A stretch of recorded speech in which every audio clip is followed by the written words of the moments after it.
Welcome to On the Brink, a fresh lens to take you and your business to new heights. Hi, I'm Andi Simon. I'm your host and your guide. And you know, my job is to get you off the brink, to help you soar again. And you, like many of our clients, come to us when they're stuck or stalled and they're trying to figure out a better way to grow, to learn new things, to change their life so for the better, to get more purpose, focus, whatever it might be. And I go looking for people who can help you do just that. Remember, you have to see it and hear it for you to think it. And so today I have Alain Guillot from Toronto. Am I correct? Is that where we are? I live in Montreal, In so Montreal. close. Close.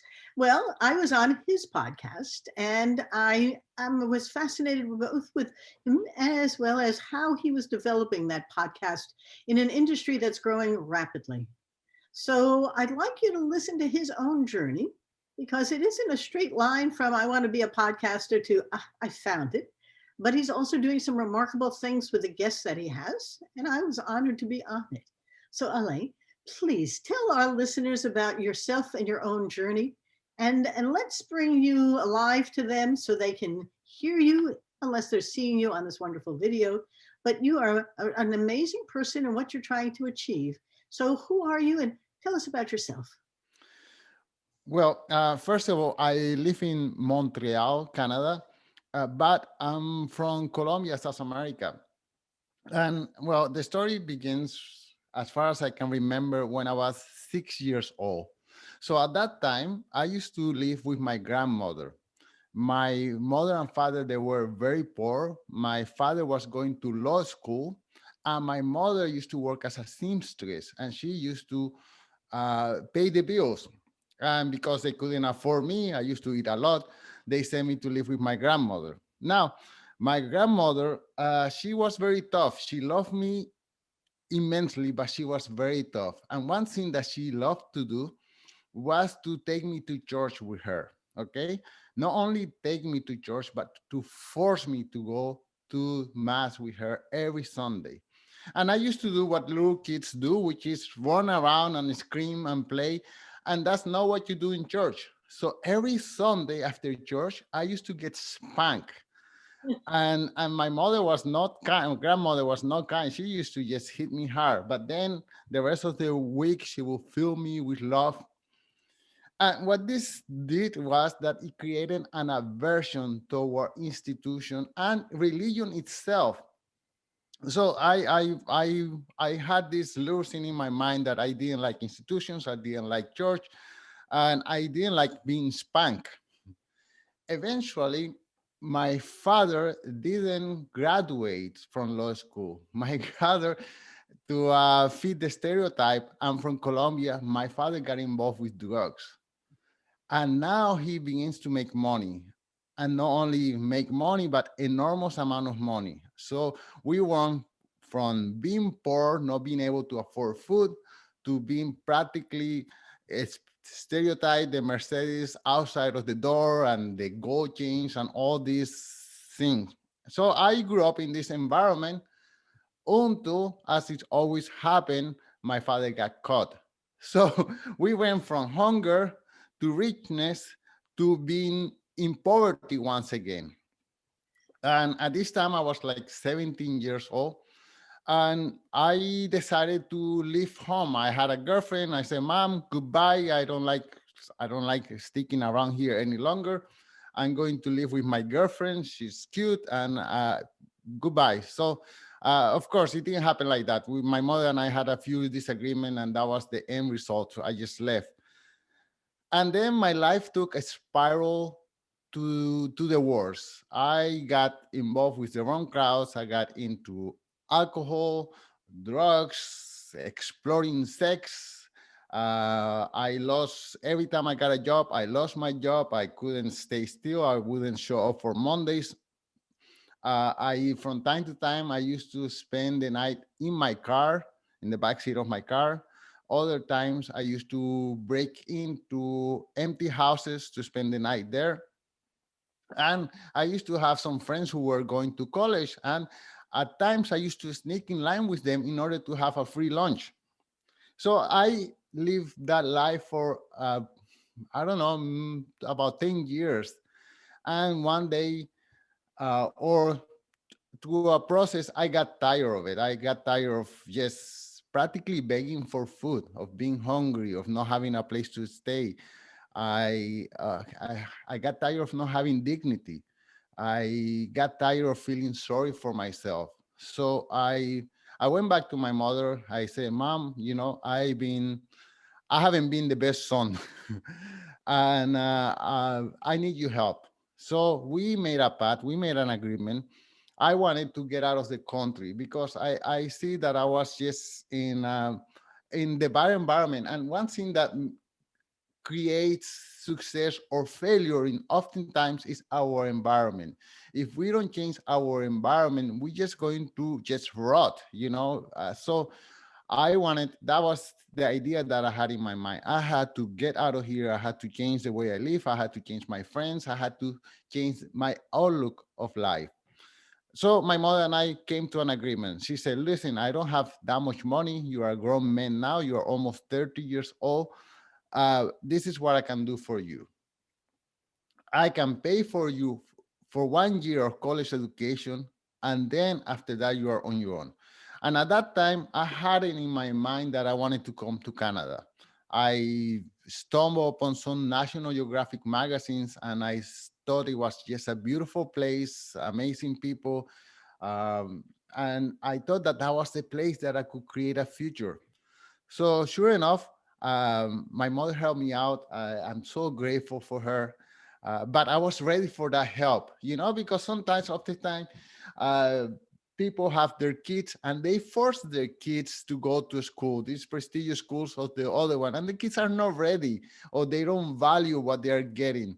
And at that time, at one time when I was 17, that was me. I didn't value what I was getting and I threw it all away. But at this time, I was ready. I was ready to improve myself, to change my life, to get an education, to start maybe a career, who knows? But I was on the track of a positive mindset of wanting to improve, and I was hungry for something better. So I come to Canada. I don't have that much resources. My mother told me she would pay for 1 year of my education, not four. So I started working under the table as a janitor, as a waiter, as a bus boy in supermarket, because as a student I was not allowed to work. It was illegal. Anyways, I shouldn't have been working. And little by little I accomplished my things. I barely passed. I was never a good student. Uh, i i don't even consider myself to be too smart. In fact, I feel like I have always been struggling, but I passed. That was my whole goal. I just had to pass, whatever, D minus or B, whatever. But my instructors took pity on me. I got a diploma, and in the financial sector, and I wanted to become the equivalent of a Wall Street banker. And I got a job as a financial advisor in a banking institution here in Canada, and it didn't work out for me. We were selling products that, in a way, we were taking advantage of the client's ignorance. So that means we have beautiful graph, colors, pie charts, whatever, showing them how much potential there was in the investments that we were offering them. But in fact, we were charging them huge management fees, and the possibilities of them becoming rich was not as big as the possibility of me getting rich with the commissions, or my employers with their service charges. And I felt dirty. I felt every time I made a sale, I felt disgusted with myself because I knew better. Now I had 4 or 5 years of education. I knew what could be of advantage for a client, and I know that I was not offering that. So I really felt bad for myself.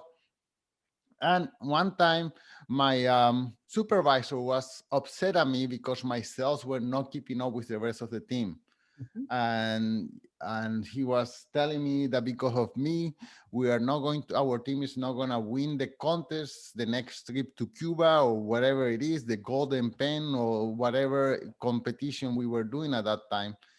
And I said, you know what, I quit. I said that without thinking. It was just came out of inside of me without any, and I saw those words coming out of my mouth and I wanted to grab them back, because I wasn't ready. I didn't have the means to uh to do anything else.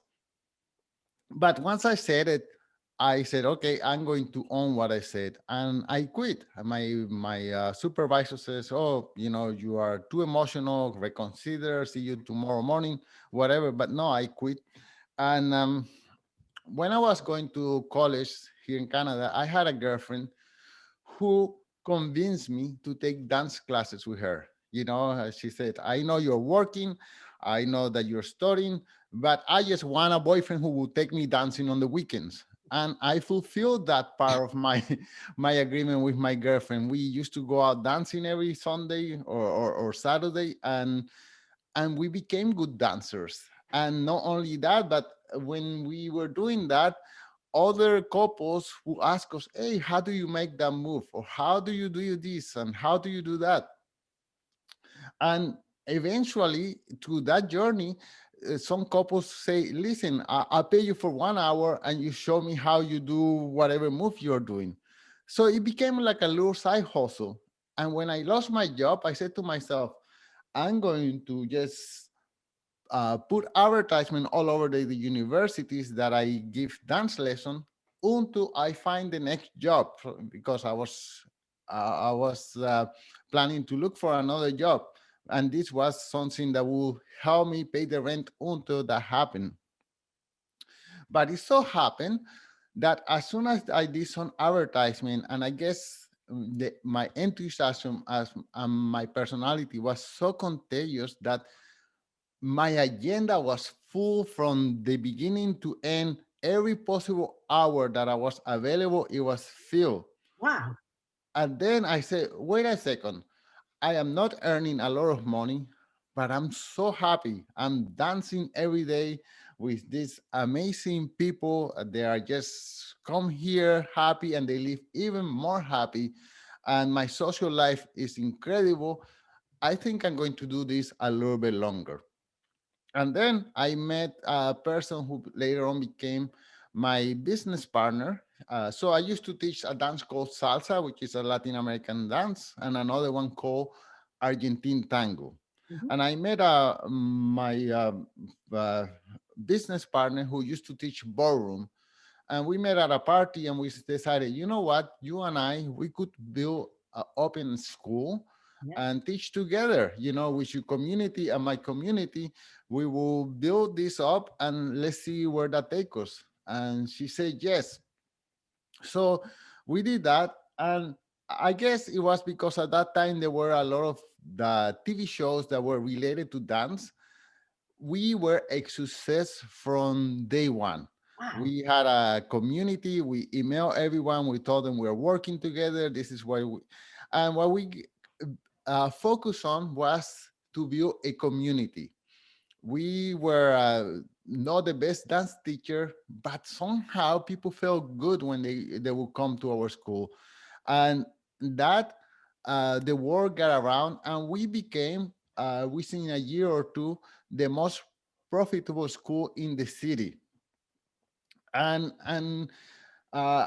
yes, we were very happy with that success, except that, be careful what you wish for, because you may get it. So what that means is our school was so success that now I was working 10 hours per day, 6 7 days a week, and we did that for many years, and we were getting paid good money. We were getting paid an average of $100 to $200 an hour each.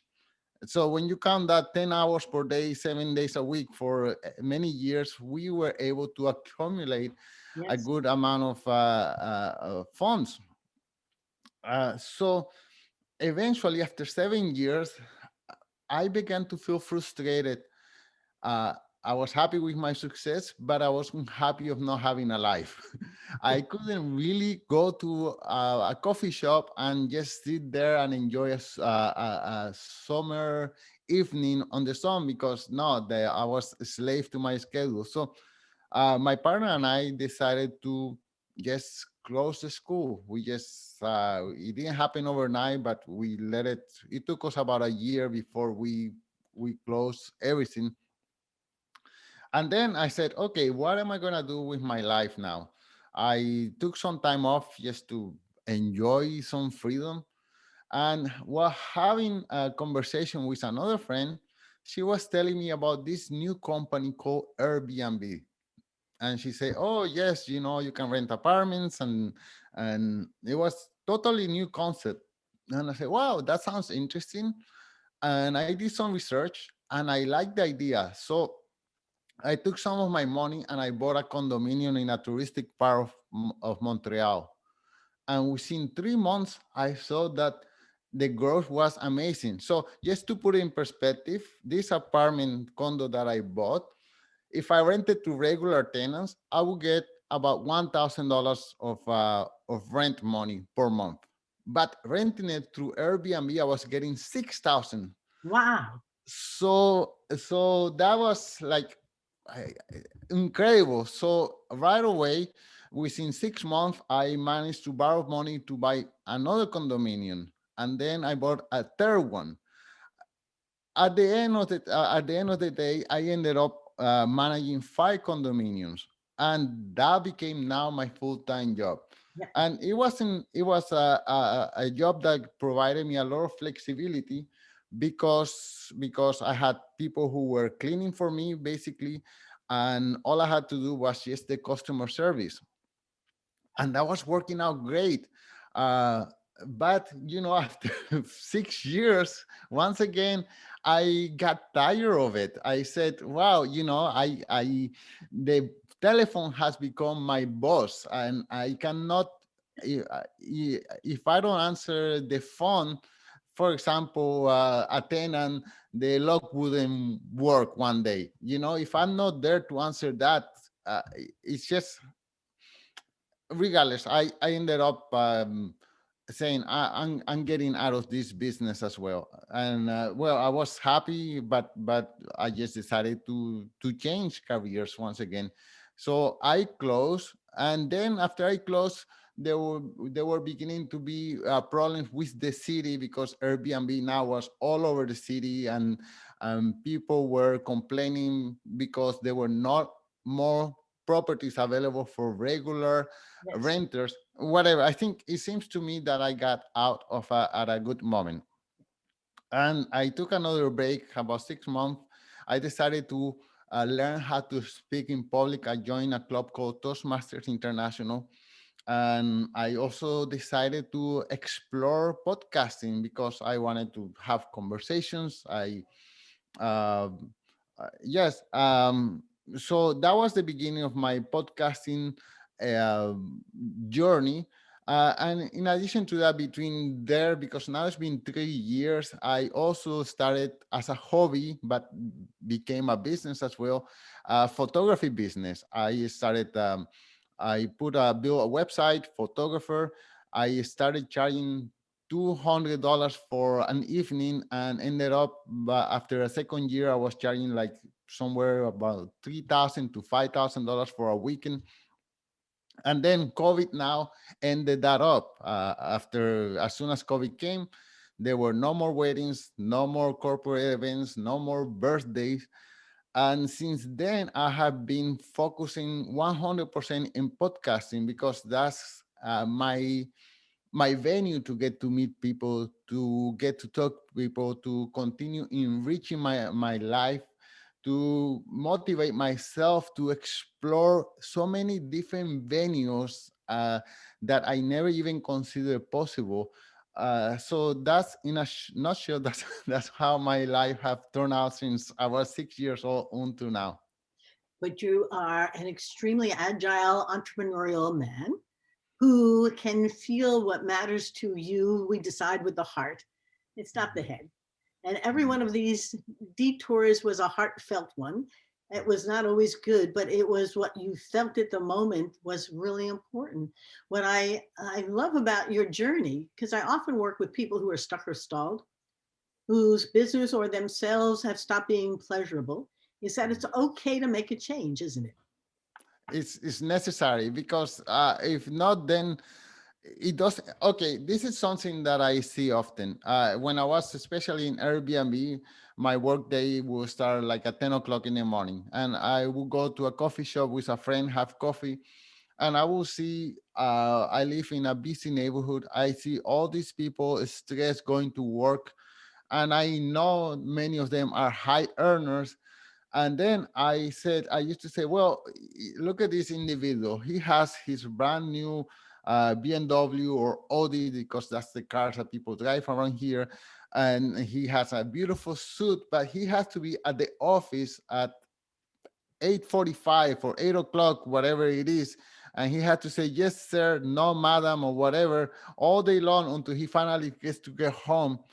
So yeah, I thought, well, the most important thing for me is to have the ability to be master of my own life, not to have a boss dictating to me for 20 or 30 years what is the next step in my life. And that took priority over having a high income. Maybe that's why I started talking about my dislike for institutions at the beginning of structures. And yeah, I guess my life has been a little bit fluid in that way. It has to become from the heart, something that I enjoy doing, and otherwise it's not worth doing. So the place you are now, though, is personally very gratifying. You're enjoying using the podcast as a way to meet people, to poke into their heads. The podcast I did with you was very exhilarating because you didn't simply ask me the normal questions. You got deep into my own journey and the purpose of my book. And I have a hunch that you're learning as much from all of your guests as you're teaching them in the process. And what are you learning? Well, the one thing that I learn every day is empathy. I place myself in the shoes of the person that I interview, and I try to see the world from their eyes. And just by doing that, my universe continue expanding every day. And this is something that we could apply in our day-to-day life with everyone. If if you place yourself in the shoes of the other individuals, then the arguments that we have every day will probably dissolve, because everyone is seeing things from their perspective. And if we find that common ground that is beneficiary for the other person and to yourself, then we will have a better relationship. But the only way to find a common ground is by putting yourself in the place of the other person. So that I just don't stop learning that every day. And it's just, and it's something that we can use, all of us can use that. We can place ourselves in the boss, in the place of our boss, in the place of our subordinate, in the place of the waiter or waitress. And yeah, life would be so much better. Well, but you're also saying something very important for the listener. Yes, I can be empathetic, but you're really compassionate. And those are related but different. Empathy, I can feel your pain. Compassion is how do I help you address your pain? And it's not sympathy either. But when I teach my leadership courses, we talk about compassionate management, compassionate leadership. Because what you're describing is that I'm only good if the person I'm talking to can see better ways to be the best that they can be. And so, this kind of compassion and empathy makes it quite an exhilarating conversation when you're doing this podcasting. Who would have thought a podcast could get us so deep into the other person and begin to both feel compassion and empathy, but also help lead them in the process to someplace better for themselves as well. We both come out of a podcast session different than we went into it, don't we? Yes, for sure. Yes, I got to know you, and I got to know the things that are important to you. I got to know about corporate anthropology, something that I was so surprised it even existed. And of course, I was reading today, one of the hobbies that I do or activities that I do is I like to play in the stock market. Okay, so I was reading about this huge company called Boeing, which is makes airplanes, and the time that they merged with another company, and because the merger didn't go as planned, because they didn't see eye to eye, they started having humongous problems, and some of the airplanes has fallen out of the sky because two cultures were not able to get together and make a better corporation. So I this is a moment that I say, oh, someone like Andy, who is a corporate anthropologist, would have been the person who could have saved not only the corporation but the hundreds of lives that were lost because two teams couldn't get together and see eye to eye. And that I learned just by having that conversation with you. Well, but you're astute enough to apply it to another situation and begin to realize that, why does a merger often fail? Because we have two other cultures anyhow. I bet when you went from Colombia up into Montreal, Canada, you began to realize that as you learned English, the words didn't mean what you thought they meant. Everything had different meanings depending on the context and who was saying it. But when you think about mergers, these are two companies. How different could the words be? How different could the behaviors be? They're like French and Spanish, or they are foreign to each other to the point where they're so unfamiliar that we can't hear what they're saying, understand what they mean, or care about them. And why? Because for the sake of a larger purpose, we can't seem to get past our differences. And boy, humans like to hang on to those differences well Mm. past the point when they're any value to them. So, but you're a futurist at heart. I have a hunch you're looking ahead so that you can live today. Where do you see yourself going, or are you just in the moment? Mm. Well, I am all about community. Before COVID-19, one of the things that I was doing, I was organizer of an event called LinkedIn Loco Montreal. And well, we had to stop those gatherings because it's unsafe at this moment.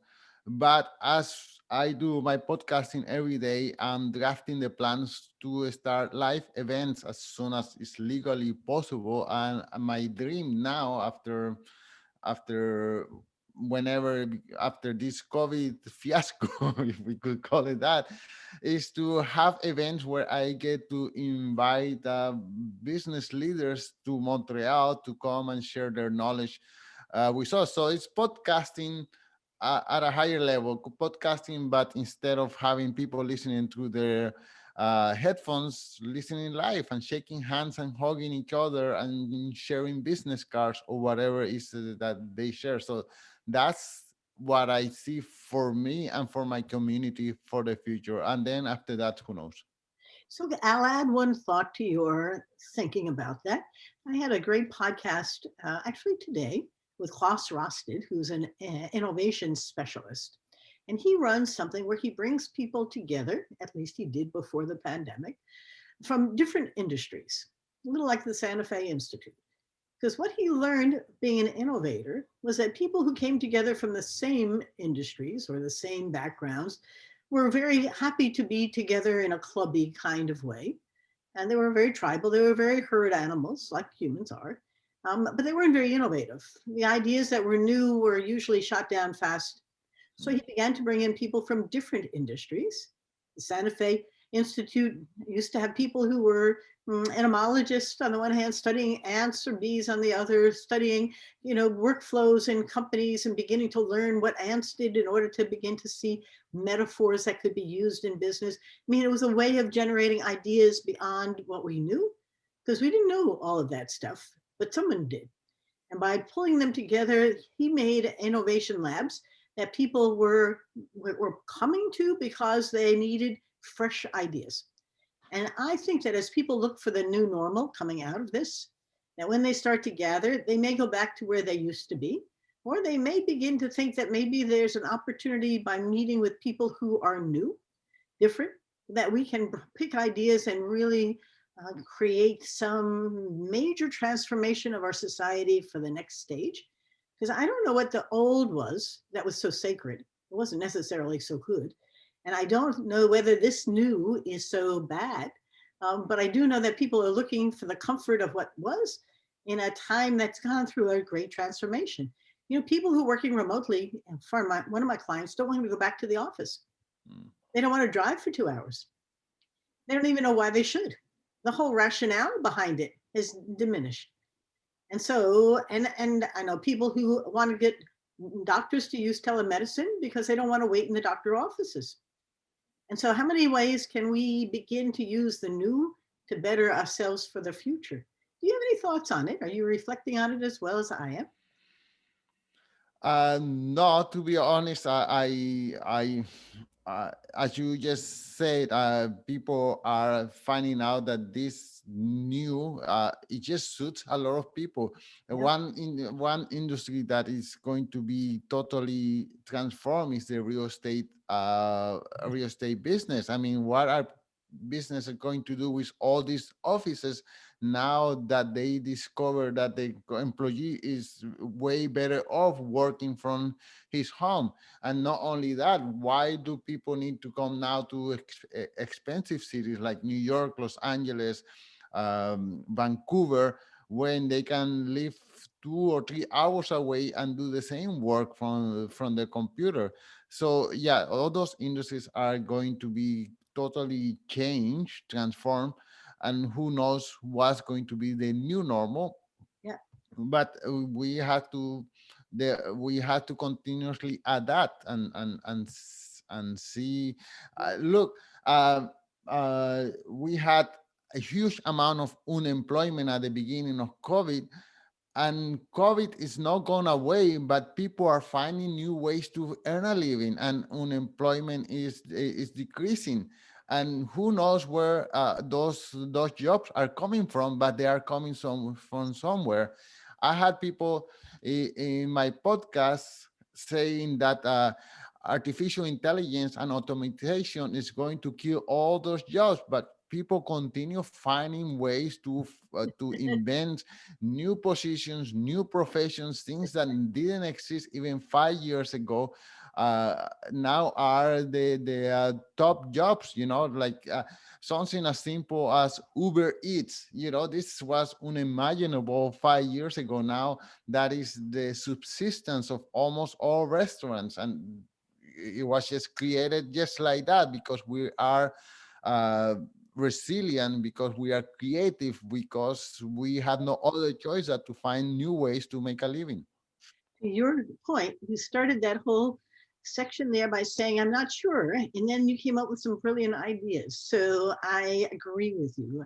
I think we're very, um, we're ingenious humans. We've evolved over millions of years because we've adapted. And it wasn't just when the buffalo disappeared. I mean, we figured out all kinds of ways of finding new ways to thrive. And I do think that's what's coming next. Elaine, it's been wonderful. Can you leave our listeners with one or two things that you'd like them to remember? Because they remember the end better than the beginning. Well, there are. I got books all over my house. Okay, whenever you open a book, is like opening additional computer files, or putting additional memories in your computer drive. Your universe just continue expanding, and so books is a way to continue I mean, don't get bogged down by all this social media that we see in our phone, all this addiction. I mean, I love my phone just like anybody else, but uh, but this is way more valuable. I mean, so get into the habit of reading every day. Yes. 10 minutes, 20 minutes, whatever, is just going to make your mind grow. And we have wonderful authors like Andy, who wrote a book called Rethink. and, and Well, yeah, so I couldn't agree with you more because, when you think about it, if everything's going to be digital and Google knows everything, why write a book? Well, you'd be amazed at how people read, share. The book clubs are abundant. The audibles are great. I mean, how many different ways can you read or listen to a book today? But we learn from them, don't we? right. We learn because when I read a couple of lines, my mind stops, okay, and then I try to imagine that situation, that scenario, and what I imagine and what you imagine are two totally I complete agree. different things. We read the same lines, Yes. but your creativity is reinforced by your past experience, and my creativity reinforced by my past experience create a different picture for all of us. And that fits us, and we say, well, if this Andy says that this can be done this way, maybe this can be done this other way. And that's how you build a better corporation, a better job, a better life, Yeah. how you create more empathy, how you become get to know other humans being better, just by letting that imagination uh, ferment in your mind, which is not something that you get when you see a movie. For example, a movie, you are just one frame after the other, 160 frames per second, and you have to continuously catch up with that. But a book, you can just stop, think about it, digest that information, and then once you digest it at the way that your mind's eye see it, then you can continue forward. This has been a true pleasure. I'm honored that you came onto my podcast. It was a delight to be on yours. Elaine, if people would like to reach you to be on your podcast or to share anything, what's the best way they can do that? I know this Uh, is you all, but I don't think we're going to do that. the hood, the place for everything is my website, alainguillot.com. There, I mean, if you are into social media, there's links for that. But or you can just submit your name for the mailing list, and I send one email every week, just with a summary of everything that Yes. has happened during the week. So that's the best way. And please say hello. If you listen to this podcast, just send a message and say, "Hey, I listened to you in the Andy Simon podcast." Just hello, and that will be so. That will fill me of joy. I will push that little joy, a little applause, a little moment of kindness, but more than anything, connecting and saying thank you for sharing your life journey with us, for your insights, and for your smile. It's been absolutely wonderful. Thank you so much for having me, Andy. It's been fun. For our listeners, thank you for coming. Our viewers, thank you as well. And remember, our job is to help you get off the brink and soar. And so I hope our interviewee today, our guest, Alain Guillot, has been absolutely perfect for you to think about your own life. It's never a destination, it's always a journey. And as you keep moving along, you can be the best you can be. Just, keep trying, see how what feels. And remember, we decide with the heart and the eyes and then the head. So don't overthink this. It's a wonderful time. My book, Rethink, Smashing the Myths of Women in Business, is on Amazon, Barnes& and Noble, your local bookseller. And it is indeed selling very well. The reviews are wonderful. And I can tell you one review that stuck with me was a man who said, I can finally give my daughter a book.